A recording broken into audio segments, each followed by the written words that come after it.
Let's talk for a minute about annexations. How would you feel if you lived in a town and woke up some morning and read in the paper that an area right adjoining your town had been gobbled up by the big city, Oklahoma City? Well, you'd wonder what was going on. Why, of course they do. You can't blame them for that. Now, the explanation for the annexation program has been made through television and in the press on many occasions. But it always seems to me that it's a little bit late. There's no harm in sitting down and telling these towns what our programs are, because we've had pretty logical reasons for most of these annexations, as has been explained. Now, my only point is this.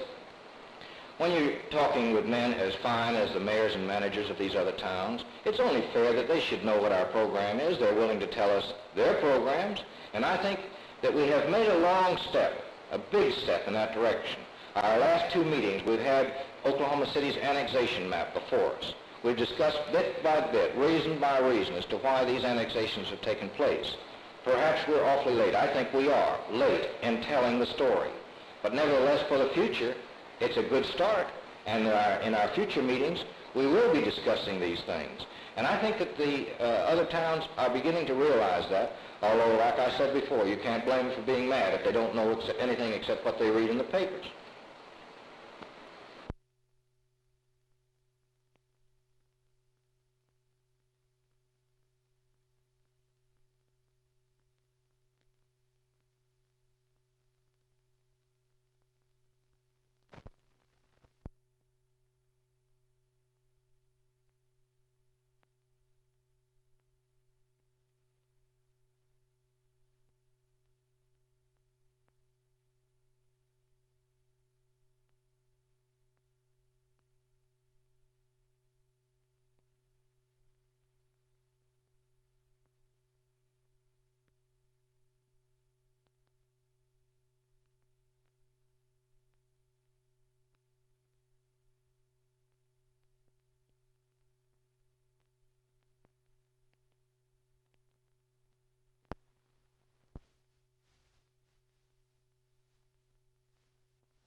We have considered the amount of money that is going to build military power in our allies, such as those in Western Europe, in Formosa, and in Korea, various places that are most immediately threatened by the Russians.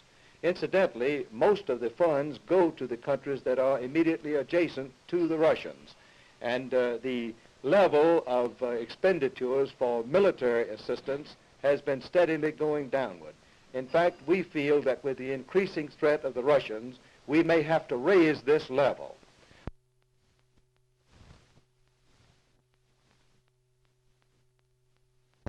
Yes, indeed. I think that we are faced with a tremendous challenge and without building collective security, we simply are not going to have enough strength to save ourselves from engulfment by the communists.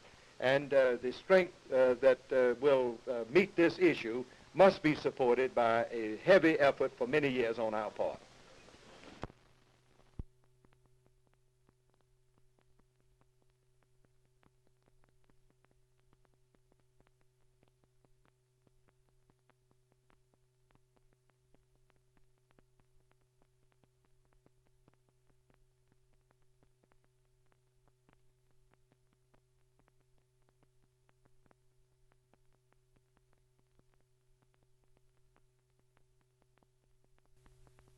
Well, the discomfort index is an attempt to measure the human discomfort, you might say, that results from the combined effect of heat or temperature and humidity.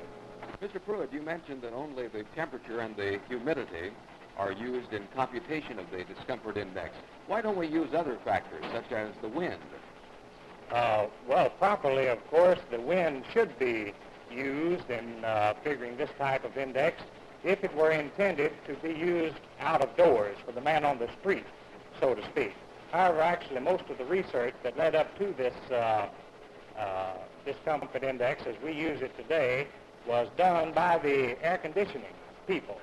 And their primary interest there, of course, was inside effects, the effect of temperature and humidity on the humans inside buildings where the wind didn't have the chance to play the important effect that it does out in the open air. You mean actually then that the discomfort index was not originally developed for general public use? I don't believe that it is too applicable for use out of doors. Here today, of course, with our high discomfort index of 85, we have had a good wind blowing. All day today, we've had a wind of from 15 to 20 miles per hour.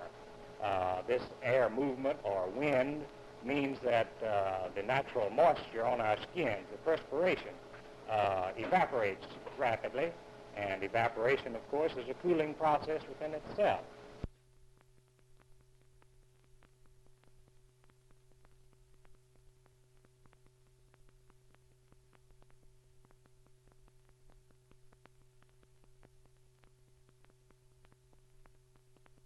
No, we have read those news releases with interest, of course, but actually we haven't had that type of reaction yet here in Oklahoma City.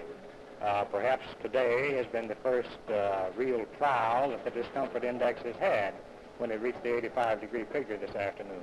Most of the comments that we have had so far, and we have only been putting it out about 10 days now, have been more expressions of interest in what the index is, what it's trying to do, and what it tries to say.